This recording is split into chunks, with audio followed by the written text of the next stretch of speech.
तो हमारा विषय याद रखिएगा, विजय को बनाए रखना। जयवंत मसीही जीवन पार्ट 6 जी।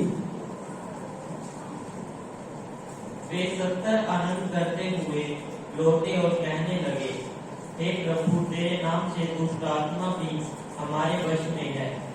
उसने उनसे कहा, मैं शैतान को बिजली के समान स्वर्ग से गिरा हुआ देख रहा था। देखो, मैंने तुम्हारे सांपों और बिच्छुओं को रोकने का और शत्रुओं की सारी सामर्थ्य पर अधिकार दिया है, और किसी वस्तु से तुम्हें कोई हानि न होगी। जी हाँ, तो ये हमने पिछले दिनों भी पढ़े थे वचन। यीशु मसीह ने 70 चेलों को भेजा कि वो सुसमाचार सुनाएं, बीमारों को चंगा करें, दुष्ट आत्माओं को निकालें। और वे 70 के 70 जब आनंद करते हुए लौटे तो उन्होंने यीशु मसीह को कहा, हे प्रभु, तेरे नाम से दुष्ट आत्मा भी हमारे वश में है। वश का अर्थ समझते हैं आप?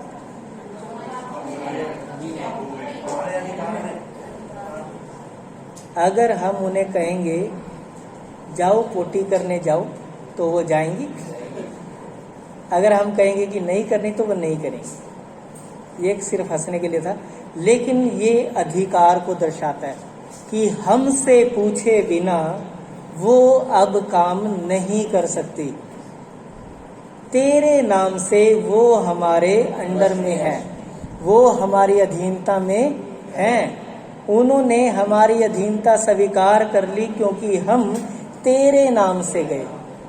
ऐसा ही है, ठीक है। यीशु मसीह ने उनसे कहा, मैं शैतान को बिजली के समान स्वर्ग से गिरा हुआ देख रहा था। देखो, मैंने तुम्हें, आज मैं आप सबको कह रहा हूं, देखो मैंने तुम्हें सांपों और बिच्छुओं को रौंदने का और शत्रु की सारी सामर्थ्य पर अधिकार, और किसी वस्तु से तुम्हें कुछ हानि न होगी। अब चलते हैं एक दूसरे वचन की ओर, ठीक है। प्रेरितों के काम, जैसा कि हमने अभी पढ़ा लूका की किताब 10 अध्याय और उसका 17-18, वैसे ही अब हम निकालेंगे प्रेरितों के काम 19 अध्याय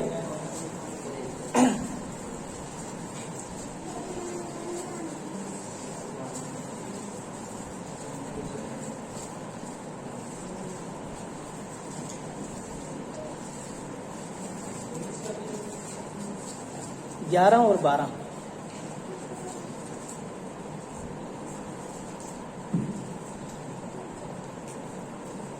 परमेश्वर पौलुस के हाथों से सामर्थ के अनोखे काम दिखाता था, यहाँ तक कि रुमाल और अंगोछे उसकी देह से स्पर्श कर कर बीमार पर डालते थे और उनकी बीमारियां जाती रहती थी और दुष्ट आत्माएं उनमें से निकल जाती रहती थी।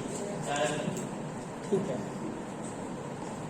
तो यहाँ पर हमारे पास एक व्यक्ति है जिसका नाम है पौलुस। इसके नाम का कोई अर्थ बताएगा? एक, चलिए, वेरी गुड, ये रखिए आप, ठीक है, याद रखिएगा। पौलुस का अर्थ होता है सबसे छोटा, और इसका दूसरा नाम था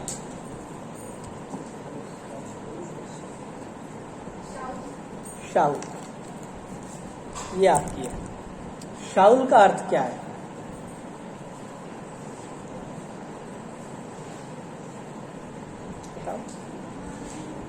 क्या क्या कह रहे? मारने वाला? नहीं देखा।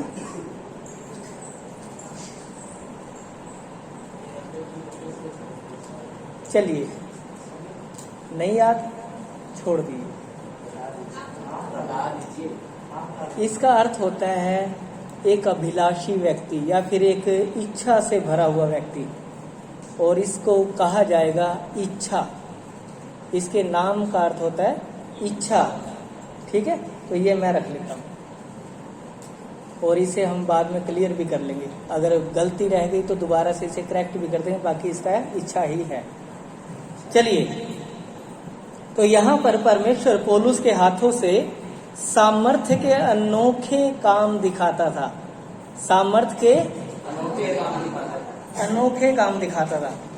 और अनोखे काम जानते क्या क्या थे?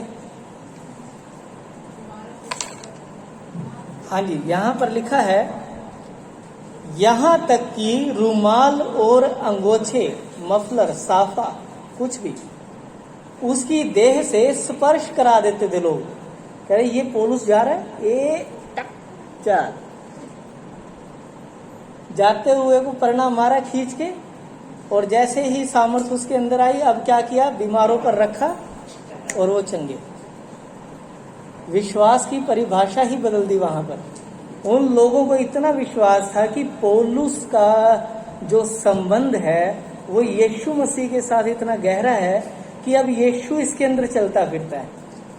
अभी कोई भी अगर इसको छू भी जाएगा वो चंगा हो जाएगा। और परमेश्वर उनके इस विश्वास को टूटने नहीं देता। परमेश्वर ने वो सारे काम करके उनके विश्वास को बनाए रखा। चलिए, फिर लिखा है कि उनकी बीमारियां जाती रहती थी और दुष्ट आत्माएं उनमें से निकल जाती थी। सिर्फ कपड़ों से, रुमाल लिया, किसी भी दुष्ट आत्माग्रस्त व्यक्ति के ऊपर रखा और दुष्ट आत्माएं गायब। अब सोचिए, रुमाल के अंदर क्या सामर्थ्य थी?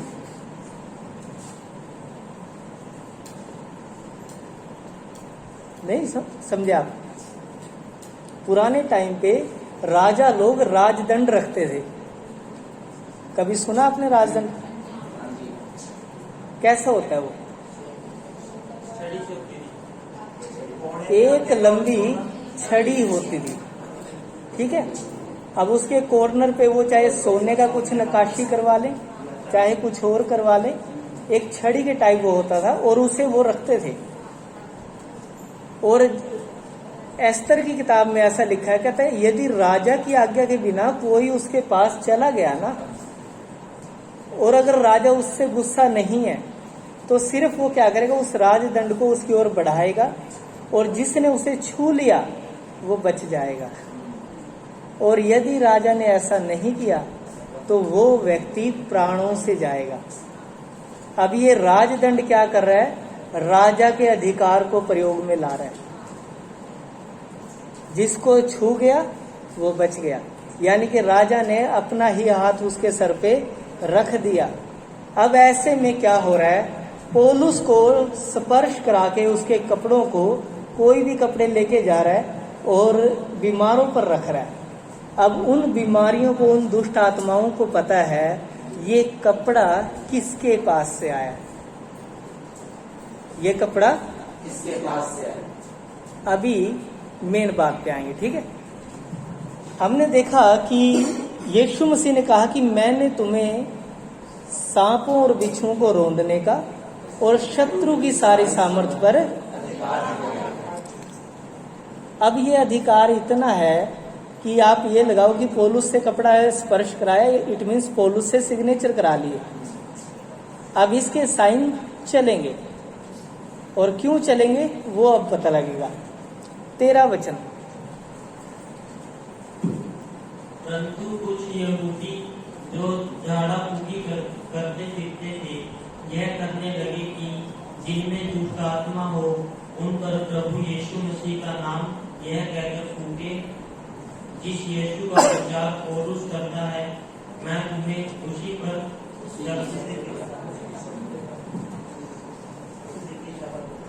उसी की शपथ। अभी यहाँ पर क्या हो रहा है, कुछ यहूदी लोग जो हैं झाड़ा फूकी करते थे। कोई भी बंदा आ जाए, किसी को गया दुष्ट आत्मा है या फिर सास बहू की लड़ाई हो गया, थारे घर में तो भूत बढ़ रहा है भाई, थाने तो पता नहीं, उस भूत ने नुका थारा बैंड बजा रखा है, नुका सबसे ज्यादा ऊंट कौन है, नुका जी नई बहू आई है, बहू है, नुका लेके आओ, फिर भूत काटना पड़ेगा। अब वो लोग क्या करते थे, झाड़ा फूकी करते थे, जैसे आजकल बहुत सारे लोग करते फिरते हैं। जैसे बहुत सारे लोग अंधविश्वास को फैलाते फिरते हैं, वही वो काम करते थे। अब इन्होंने क्या किया, इन्होंने पौलुस को देख लिया। पौलुस आया और उसने एक बंदे को जिसके अंदर दुष्ट आत्मा थी कहा, यीशु मसीह के नाम से मैं तुझे आज्ञा देता हूं, निकल। और दुष्ट आत्मा निकल गई। अब इनको ये लगा कि यीशु का नाम पावरफुल है, और अब हम क्या करेंगे, हम भी इसी की कसम दे दिया करेंगे। पहले बच्चे करते थे ना, अगर ये झूठ निकली तेरी मां मर जाएगी, आपस में कसम नहीं देते थे। अब ये कह रहे हैं, कहते भाई हम क्या करेंगे, दुष्ट आत्मा को कसम दे देंगे। कहता है जिस नाम का प्रचार पौलुस करता है उसी यीशु नाम की तेरे को कसम देता हूं, निकल यहां से। कहता उसकी तो शर्म कर लेगी वो। अब ऐसे में एक बंदा था, उसका नाम था सिकवा। क्या था? सिकवा। सिकवा का नाम का अर्थ समझ लीजिए, और फिर कभी पूछूं तो बता दीजिएगा। सिकवा के नाम का अर्थ होता है माइंड रीडर, मन को पढ़ने वाला। ठीक है। अब इस बंदे ने क्या किया, लोगों के माइंड सेट को देख लिया। कहता भाई ये जो पौलुस है इसके पीछे लोग पड़े ही जा रहे हैं, और ज्यादा और ज्यादा और ज्यादा बढ़ते जा रहे हैं। तो कहता है आप क्या करते हैं, इसके 7 लड़के थे, उनको इसने यही टीचिंग दे दी। कहते तुम भी यीशु के नाम लेने लग जाओ भाई, अपना बिजनेस चलता रहेगा। हालेलुया। लिख लिया हो तो मुंह इधर कर लो। उन्होंने, उस सिकवा ने लोगों का माइंड सेट देख के, लोगों का मन पढ़कर, और अपने बच्चों को कह दिया, कहता तुम भी यही करना शुरू कर दो। अब इसके ये 7 लड़के पहुंच गए एक जगह पर जहां पर दुष्ट आत्मा का केस था, और वहां जाके कहता निकल यीशु के नाम से, जिसकी सेवा पौलुस करता है, जिसका प्रचार पौलुस करता है, उसके नाम से निकल। अब यहां पर मैं क्यों लेकर आया हूं आपको, उस वचन को पढ़ ले बस, और 15 वचन हम पढ़ेंगे। और दुष्ट आत्मा ने उनको उत्तर दिया, यीशु को मैं जानती हूँ और पौलुस को भी पहचानती हूँ, परंतु तुम कौन हो?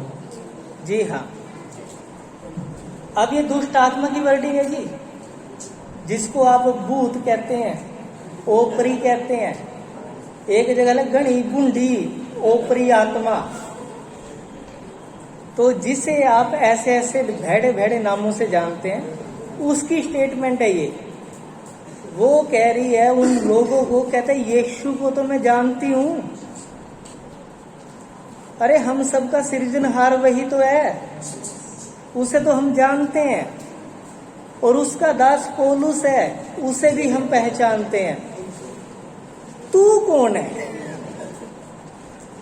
हालेलुया। देखिए मैंने कहा एक बार, मुझे अपनी कही हुई वर्डिंग आज भी याद है। मैंने कहा अगर यीशु के नाम से कोई बच्चा भी दुष्ट आत्मा को डांटे तो वो निकल जाएगी, लेकिन उसके लिए बच्चे जैसा विश्वास भी करना पड़ेगा। उसे आपने एक बार कह दिया यीशु ही प्रभु है, वो मान लेगा, और उससे पीछे हटने वाला नहीं है। तो बच्चे जैसा विश्वास भी आपको चाहिए होगा। फिलहाल उस पर नहीं जाएंगे, फिलहाल हम यहीं पे रहेंगे। तो मेरा एक सवाल है आप लोगों से, यीशु मसीह के नाम से पौलुस आज्ञा दे रहा है तो दुष्ट आत्माएं निकल कर भाग रही हैं, और यीशु मसीह के ही नाम से ये 7 बंदे आज्ञा दे रहे हैं तो दुष्ट आत्मा निकलने की बजाय इन्हीं को मार रही हैं। कारण बताओ।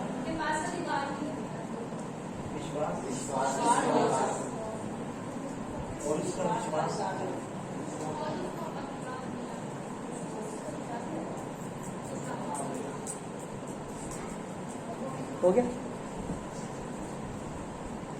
नाम वही है, काम वही है, और चंगा करने वाला भी वही है, अधिकार देने वाला भी वही है। बाइबल बताती है जब तक पवित्र आत्मा की सामर्थ्य ना हो तुम कह नहीं सकते यीशु ही प्रभु है। ऐसे ही नहीं है?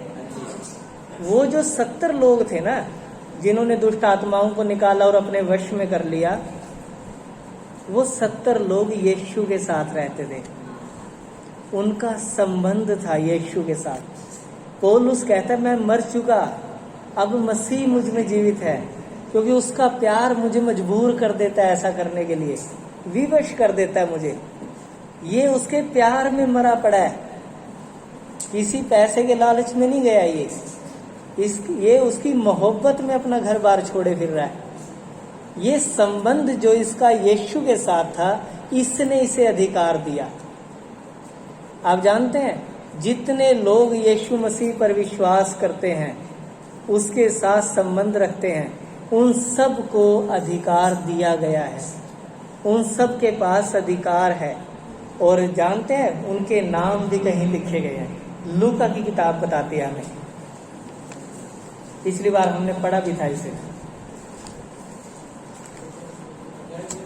अभी सवाल का जवाब भी आएगा। 10 अध्याय 20 वचन।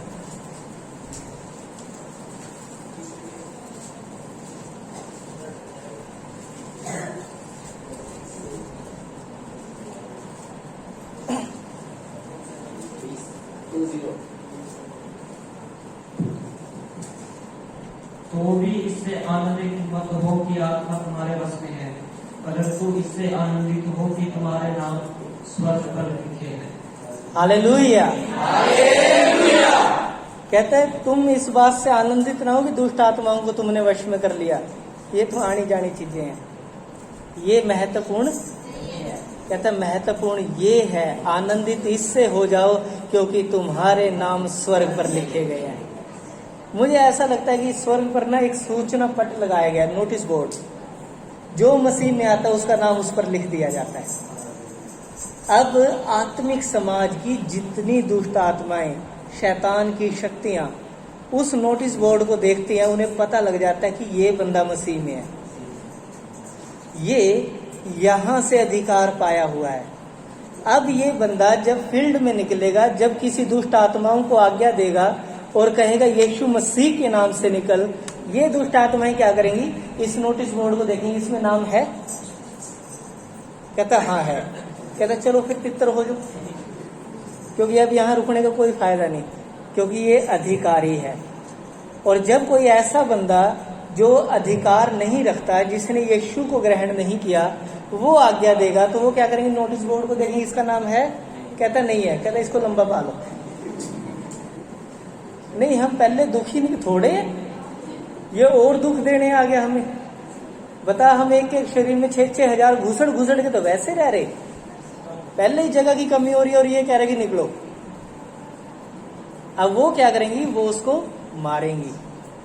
तो आपके नाम जब आप मसीह को ग्रहण करते हैं वहां पर लिख दिए जाते हैं, और फिर दुष्ट आत्मा आपको छेड़ नहीं सकती।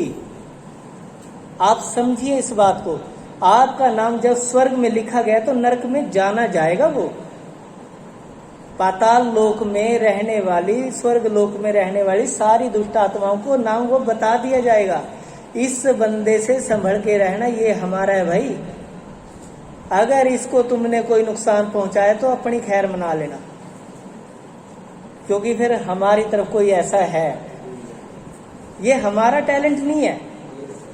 मैं सिरे से खारिज करता हूं इस बात को। अगर कोई भी पासवान ये कहे कि मैंने किसी को निकाल दिया, ऐसा नहीं है, हमारा टैलेंट नहीं है। ये टैलेंट है हमारे खुदा का, हमारे परमेश्वर का।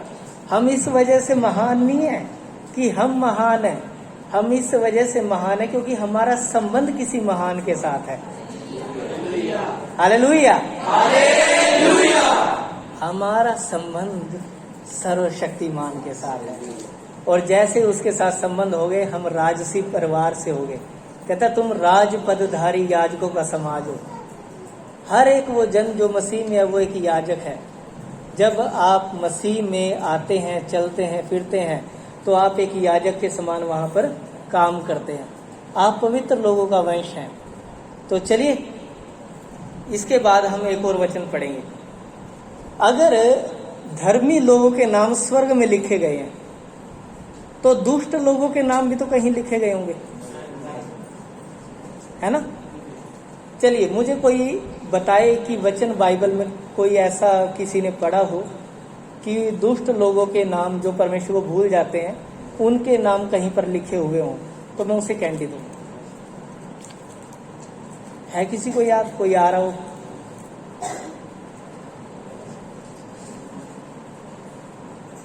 हाँ जी, कोई आया ब्राइट आइडिया? नहीं आया। चलिए निकालते हैं एक वचन, यिर्मयाह की किताब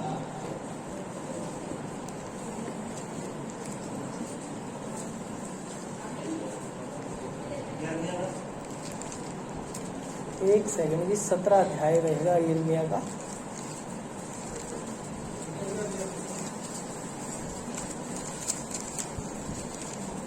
हाथ रख लो उस पर, कहीं पेज पलट जाए।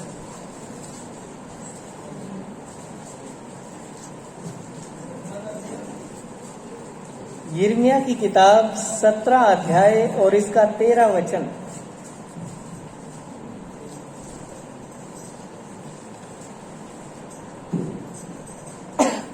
हे यहोवा, हे इस्राएल के आधार, जितने तुझे छोड़ देते हैं वे सब लज्जित होंगे। जो तुझसे भटक जाते हैं उनके नाम भूमि ही पर लिखे जाएंगे, क्योंकि उन्होंने बहते जल के सोते यहोवा को त्याग दिया है। हाँ जी, सुना सभी ने? अभी इसको थोड़ा सा गौर कर लीजिएगा। मिट्टी पर लिखे हुए नाम ज्यादा दिन चलते नहीं। बरसात आई, धूल मिट्टी आई, वो मिटे दिखेंगे आपको। उन पर नाम लिखने का कोई अर्थ नहीं होता। हे यहोवा, हे इस्राएल के आधार, जितने तुझे छोड़ देते हैं वे सब लज्जित होंगे। अगर हम ये सोचे ना कि यहोवा को छोड़कर हमारा कुछ भला हो जाएगा, तो वो सब एक गलत फहमी है। वो सब शैतान का बिछाया हुआ एक जाल है जिसमें इंसान फंस जाता है। जो यहोवा का छोड़ देगा वो लज्जित होगा।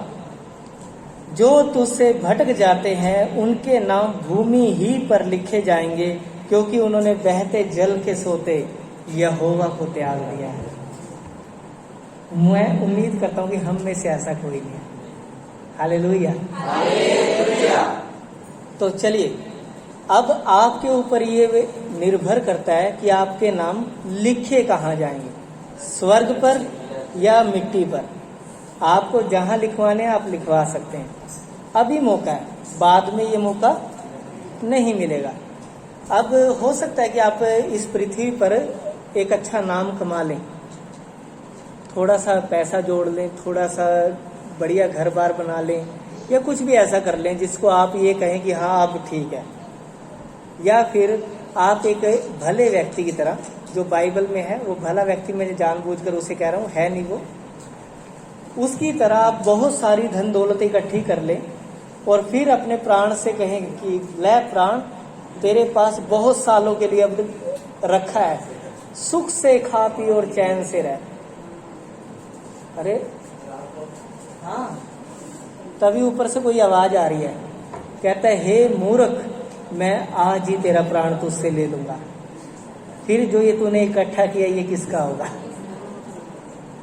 देखिए, आज जो हम पैसा इकट्ठा कर रहे हैं, हो सकता है ये गलतफहमी ही है, लेकिन पाल लो।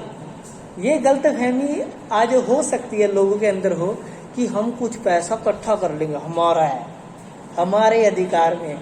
बेटा, तू किसके अधिकार में है? तेरी भी तो सांसें कहीं से आ रही हैं।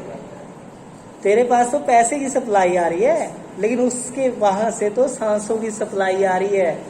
जिस दिन गेट वाल बंद कर दिया ना, उस दिन तेरे यहाँ कुछ नहीं रहेगा और तू पानी के बुलबुले की तरह फट जाएगा। हालेलुया। हालेलुया। तो आपके ऊपर है।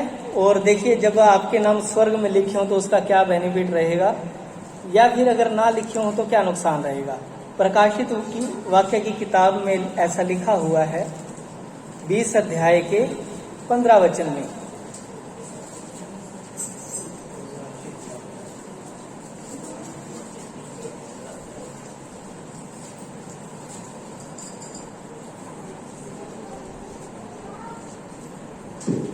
और जिस किसी का नाम जीवन की पुस्तक में लिखा हुआ न मिला, वह आगे की झील में चला जाए। जी हाँ, जिस किसी का भी नाम जीवन की पुस्तक में लिखा हुआ नहीं मिलेगा, वो सब की सब आग की झील में। तो आपके नाम कहाँ होने चाहिए, ये महत्वपूर्ण बात है। अगर आप इस पर थोड़ा सा गौर कर लेंगे तो आप बचाए जाएंगे, और यदि आप इस पर गौर नहीं करेंगे तो आप नुकसान उठाएंगे। ठीक है, तो मुझे नहीं लगता कि आज मैं आपको लेट कर रहा हूं, मैं आज जल्दी ही समाप्त करने वाला हूं इसको। तो मैंने बात की थी बच्चे का विश्वास, बच्चे की तरह विश्वास, तो उस पर हम चर्चा करते हैं थोड़ी सी। यीशु मसीह ने बच्चों के विषय में क्या कहा वो देख लेते हैं जरा। लूका की किताब 10 अध्याय और इसका 21 वचन पढ़ देंगे, जो अभी हम पढ़ के गए थे 20 से आगे।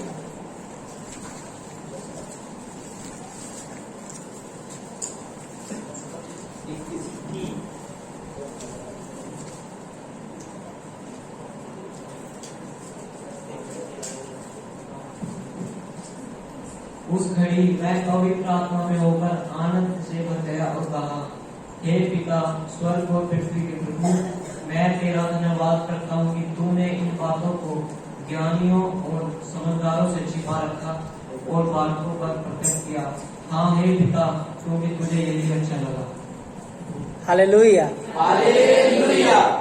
देखो जी, जो अपने आप को ज्ञानवान और बुद्धिमान समझता है वो धोखा खाएगा, वो गिर पड़ेगा। बाइबल कहती है कि जो अपने आप को स्थिर समझता है चौकस रहे, कहीं गिर ना पड़े। मैं अक्सर कहता हूं कि जो बढ़िया तैराक होता है ना, तैरने वाला बढ़िया तैराक, सबसे ज्यादा डूबने के चांस उसी के होते हैं। और जिसे तैरना नहीं आता ना, उसके डूबने के चांस ना के बराबर है, क्योंकि वो कभी पानी में जाएगा ही नहीं, वो बाहर बैठ के डब्बे से नहाएगा, तो उसका डूबने के चांस बहुत कम है। लेकिन जो अच्छा तैराक है वो निरंतर नए चैलेंज लेगा, नई नई चुनौतियों को लेगा। हर दिन वो चाहेगा कि मैं और बेहतर करूं, और इसी बेहतर करने के चक्कर में वो एक न एक दिन डूब जाएगा।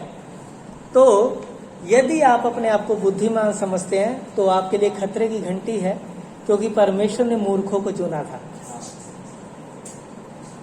अगर आप अपने आप को ज्यादा बलवंत समझते हैं कि आप हट्टे कट्टे हो गए, आपने ये कर लिया वो कर लिया, तो आपके लिए खतरे की घंटी है बॉस, क्योंकि उसने निर्बलों को चुना था। ऐसा ही है ना। तो अगर आप अपने आप को धनवान बनाना चाहते हैं तो उसने कंगालों को चुना था भाई। तो सोच लीजिए आप कौन से ट्रैक पे हैं, कहीं गलत गड्डी पकड़ के तो समस्या आ जाएगी।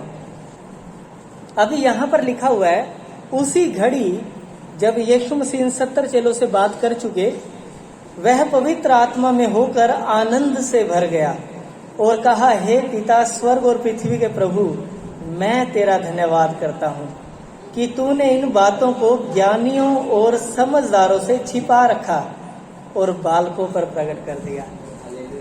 वो लोग जो कुछ नहीं समझे जाते थे, वो लोग जो कोई मछली पकड़ने वाला है, कोई चरवाहा है, कोई कुछ है, कोई कुछ है, उन लोगों पर तूने भेद की बातों को प्रकट कर दिया प्रभु। और हाँ पिता, तुझे यही अच्छा लगा। Hallelujah, hallelujah. यदि आप एक बालक के समान विश्वास कर रहे हैं तो यकीन मानिए वहां से एक भेद प्रकट होने आ रहे हैं। आपके रहस्यों से पर्दा उठने वाला है। कोई है जो आपको समझाने के लिए चल चुका है, कोई है जो आज आपको आपकी उन बातों का उत्तर देने के लिए आ चुका है जिन बातों को आप नहीं समझ पा रहे। परमेश्वर का वचन कहता है, पवित्र शास्त्र में यूं लिखा है कि मुझसे विनती कर और मैं तुझे कठिन कठिन बातें बताऊंगा जिन्हें तू अभी नहीं समझता। चलिए एक वचन और पढ़ेंगे हम। यीशु मसीह ने एक और जगह बच्चों का जिक्र किया, मरकुस की किताब 10 अध्याय के अंदर।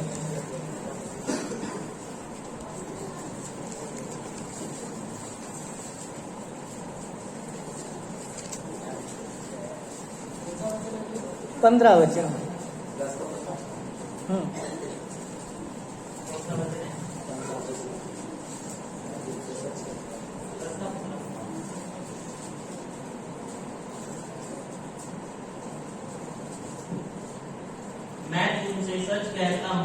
कि जो कोई परमेश्वर के राज्य को बालक के समान ग्रहण न करे वह उसमें कभी प्रवेश करने ना पाएगा। जी हाँ, अगर आप बालक के समान निस्वार्थ भाव से इस राज्य को ग्रहण नहीं करेंगे तो आप कभी प्रवेश भी,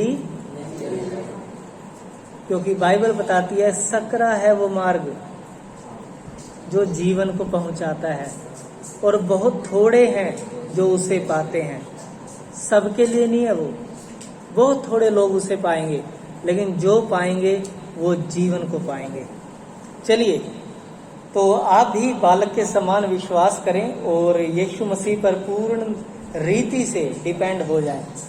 यदि आप उस पर डिपेंड हैं तो आप देख पाएंगे अद्भुत कार्य को होते हुए, आप देख पाएंगे परमेश्वर की अद्भुत योजनाओं को अपने जीवन में पूरा होते हुए, जिस प्रकार दाऊद के जीवन में हुआ था। हमने पिछले हफ्ते देखा था शायद, है ना, गोलियत को मारने के लिए परमेश्वर ने एक बच्चे का इस्तेमाल किया और वो उस व्यक्ति को मारने के लिए जो चुनौती देने के योग्य था इस्राएल की पूरी सेना को, उसके राजा समेत। कहते तुम में से कोई भी एक अपने में से बढ़िया योद्धा छांट लो, जो सबसे बढ़िया हो, जो सबसे हट्टा कट्टा हो, वो मुझसे लड़े, और जो जीत गया वो जंग को जीता हुआ माना जाएगा, वो युद्ध को जीता हुआ मान लिया जाएगा। तो परमेश्वर ने कहा इसके अंदर घमंड ज्यादा आ गया है, और बाइबल बताती है घमंड से चढ़ी हुई आंखें परमेश्वर को भाती नहीं है, वो उनसे घृणा करता है। अब पता है, एक हट्टे कट्टे व्यक्ति का घमंड तोड़ने के लिए, अगर उससे लड़ने के लिए एक बच्चे को भेज दिया जाए, उसका घमंड वैसे ही चूर चूर हो गया, उसकी ईगो को ठेस पहुंची, और वो पता क्या कहता है, कहते क्या मैं कुत्ता हूं, तू लाठी लिए हुआ मारने आ रहा मेरे को, कहता मैं तेरे को आज छोड़ूंगा नहीं, तूने कहता अपमान किया मेरा, मैं एक योद्धा और तू बच्चा मेरे से लड़ने आ रहा है। और थोड़ी देर बाद रिजल्ट कुछ और था, ये हट्टा कट्टा इंसान औंधे मुंह जमीन पर गिरा था और इसका सर दाऊद के हाथ में था, कटा हुआ।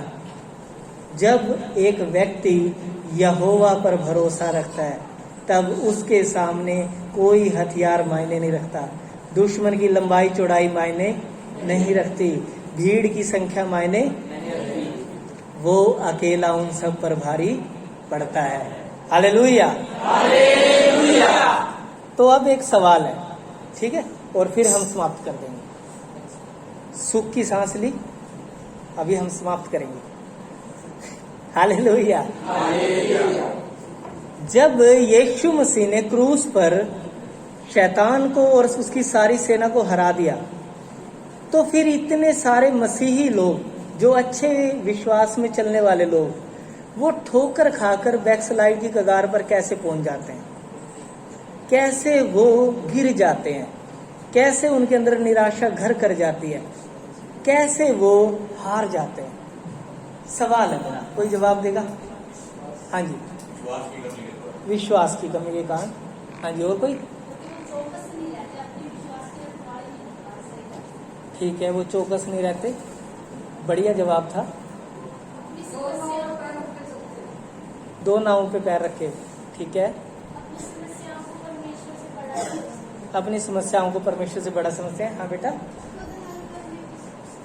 क्या? खुद हल करने की, ये सबसे बढ़िया था। ये समस्याएं खुद से हल करने की सोचते हैं, इस वजह से ठोकर खा जाते हैं। ये सारी बातें सही हैं, ठीक है। अब एक बात मैं कहना चाहता हूं, जब इन सारी बातों को हम एक शब्द में कहना चाहें कि कैसे वो लोग हार गए, तो उसका अर्थ होता है शैतान का धोखा। उसने उन्हें धोखा दे दिया और वो उस धोखे में आ गए, इस वजह से वो लोग हार गए। उन बेचारों की गलती नहीं थी, उनकी कच्ची दाई थी, लेकिन वो उनके धोखे में आने के कारण वो हार गए। सही कहा आपने कि चौकस नहीं रहे, इस वजह से हार गए, हल करने लगे, इस वजह से हार गए। ये सब बातें सही हैं, लेकिन इन सब के साथ जो है, इन सब को करने का श्रेय जाता है शैतान को। और वो क्या करता है, वो हमें धोखा देता है। और जब वो धोखा देना शुरू करता है, और जैसे ही आप उसके धोखे में आना शुरू करेंगे, वो आपके जीवन में अपने पैर को रख देगा। मैंने एक वीडियो देखी, कॉमेडी वीडियो थी। एक लड़की आई, ट्रेन में खड़ी हुई और एक लड़का सोया पड़ा था बर्थ के ऊपर, और जैसे ही उसने देखा एक लड़की खड़ी है तो कहता जी कोई बात नहीं आप बैठ जाओ। उसने थोड़े से पैर पीछे खिसका लिए और वो वहां पर बैठ गई। अब उसने, टाइम ऐसा ही था बेचारी को, वो भी थकी पड़ी थी खड़ी हो के, उसने थोड़े से पैर उसकी तरफ सरका दिए, लड़के की तरफ। अब लड़के ने देखा भी ये तंग होएगी, उसने थोड़े से और पीछे कर लिए, वो बेचारा इकट्ठा हो गया बिल्कुल, और वो पूरी लंबी लिट गई वहां पर। और थोड़ी देर बाद का रिजल्ट था कि वो लड़का एक साइड में कॉर्नर में ऐसे बैठा है और वो पूरी पे लिटी हुई है। तो ये मैंने देखा और मुझे एकदम से घंटी बजी। मैं कहा शैतान भी तो ऐसे ही करता है, वो आता है धोखा देता, थोड़ी सी जगह मांगता है आपसे कि भाई देख ये चीज हो ही नहीं सकती, मतलब ही नहीं कोई इसे हल कर दे, तू निराश हो जा, तू व्याकुल हो जा, तेरा हक बनता है, रो रो के प्रभु से मांग ले, ये कर वो कर। और जैसे ही इसने उसे जगह दी निराशा को, उसने क्या किया, अपनी टांग वहां पर रख ली और अब ये धीरे धीरे पसार पसार के आपको कॉर्नर में लगा दे। अब आपके ऊपर है कि आपको उसके धोखे में आना है या नहीं आना, या उसे पहले कह देना बहन जी सिद्ध होकर बैठना, बैठ जाओ, वरना रहने दो, खड़ी हो जाओ, ये बर्थ मेरी है, यहाँ पर आपका कोई अधिकार नहीं है। और अब तो बैठने मत दो, आजकल टाइम खराब है। ठीक है, तो अब एक कहानी सुनाकर मैं आपको खत्म करता हूं। कहानी भी नहीं है, एक रियल घटना है, क्योंकि मैं चाह रहा हूं कि आप कथा कहानियों पर मन ना लगाएं, रियल घटनाओं को आप सुने और समझे। एक व्यक्ति परमेश्वर का दास था, वो किसी बंदे से व्यवहार कर रहा था और दुष्ट आत्माओं को निकालने का प्रयास कर रहा था उसके अंदर से। और जब उसने अपना प्रार्थना करके उसे डांटा कि यीशु मसीह के नाम से निकल, सामने से शैतान उसे डांटने लगा। सुन रहे आप, बंदा डांट रहा है यीशु मसीह के नाम से निकल, और सामने से शैतान उसे डांट रहा है। और क्या कह रहा है, कहता तुमने उपवास नहीं किया, और यीशु ने कहा था उपवास के बिना जाती नहीं दुष्ट आत्माएं। अब कहता तू मेरे को निकाल नहीं सकता, चल भाग यहां से। अब ये एक धोखा देने का प्रयास था। प्रयास क्या था कि यीशु मसीह पर विश्वास को छोड़कर वो बंदा उपवास पर विश्वास करे, और 1 मिनट के बाद तुरंत उसने ये महसूस किया कि सच में मैंने उपवास नहीं किया दुष्ट आत्माओं को निकालने से पहले, और वो पीछे हट गया। उस बंदे को उसी दुष्ट आत्माओं से उलझा हुआ छोड़कर, उसको वैसे ही तड़पता हुआ छोड़कर वो पीछे हट गया। और जैसे ही पीछे हटा, मैंने कहा जब निराश होते हो यदि आप सही हैं तो परमेश्वर खुद उतर आएंगे, फिर कौओं को नहीं भेजेंगे, फिर वो खुद आएंगे और आपको खाना खिलाएंगे। और फिर यीशु मसीह ने उस पर रिवील किया कि ये शैतान तुझे धोखा दे रहा है, और उसने तुरंत ये महसूस करके कि शैतान कर क्या रहा है, उसने तुरंत वापस अपनी पोजीशन में ली और उसे कहा हाँ मैंने उपवास नहीं किया, लेकिन अब सुन यीशु ने 40 दिन का किया था, और अब ऐसा कर उसके नाम से निकल कर। और तुरंत वो दुष्ट आत्मा उसके अंदर से बाहर थी। जब आप उसके धोखे में आ गए, वो किसी भी तरीके से धोखा दे देगा, आपकी सोच से परे है वो, लेकिन आप उससे अनजान नहीं हैं। जब आप बाइबल में सही हैं, जब उसके वचन आप में हैं, आप उसकी युक्तियों से अनजान नहीं रहेंगे। आप पर ये रिवील कर दिया जाएगा, आपको ये बता दिया जाएगा कि ये धोखा शैतान की तरफ से है, और आप उसका सामना कर पाएंगे बड़े आराम से, कोई समस्या नहीं। और फिर जैसे ही आप स्टैंड लेके एक बार कहेंगे वो दुष्ट आत्मा वहां से निकल जाएगी। तो ये आज का जो हमारा विषय है उसका सिर्फ एक छोटा सा पार्ट है। ठीक है, आज का ये हमारा पार्ट 1 समझें इसे, विजय को बनाए रखना। और इस विजय को आप कैसे बना के रख सकते हैं? आपको अधिकार के साथ साथ परमेश्वर के साथ संबंध भी चाहिए। अगर आपका उसके साथ संबंध है, संबंध को आप इस तरीके से समझिए, इंग्लैंड की रानी को जानते हैं आप, रानी एलिजाबेथ है ना, एलिजाबेथ थी शायद, अब पता नहीं कौन है, वही है। तो लगाइए एलिजाबेथ का लड़का खड़ा हो और सदन में जाके कहे मैं रानी एलिजाबेथ के नाम से ये बोलता हूं, उसकी बात की वैल्यू कितनी होगी? जो वो कह देगा वो बात हो जाएगी, क्योंकि उसके पास अधिकार तो है ही है, उसका संबंध भी प्रकट है, क्योंकि वो उस रानी का इकलौता बेटा है और उत्तराधिकार इसी का है, कल का राजा यही है। तो इसकी बात की वैल्यू पूरी होगी। और हम में से कोई जाके इंग्लैंड की सदन में खड़ा हो जाए और कहे मैं रानी एलिजाबेथ के नाम से बोलता हूं, चपेड़े मार मार मुंह लाल कर देना अपना, मजाक उड़ाएंगे हमारा। वो कहते भी तू आया कहां से, हम तुम्हें नहीं जानते। ये वही दुष्ट आत्माओं वाला केस हो जाएगा, जैसे उसने कहा उन 7 लोगों से, कहता भी मैं यीशु को भी पहचानती हूँ, पौलुस को भी जानती हूँ, तू कौन है? वैसे ही हमारे साथ होगा। यदि आपका संबंध यीशु के साथ नहीं तो आपके पास अधिकार भी नहीं है। उसके बाद आपका विश्वास जो है वो बच्चे के समान होना चाहिए। अगर आपका विश्वास बच्चे के समान है तो आप वो देख पाएंगे जो और लोग नहीं देख पाते। और तीसरा, शैतान की युक्तियों से अनजान मत रहें और उसके धोखे में मत आएं। जब आप इन चीजों को करेंगे तो आप विजय को जो यीशु मसीह ने आपको दिया आप बनाए रखेंगे। बाकी की बातें हम अगले हफ्ते करेंगे। ठीक है, प्रभु आप सबको आशीष दे, सबको जय मसीह की।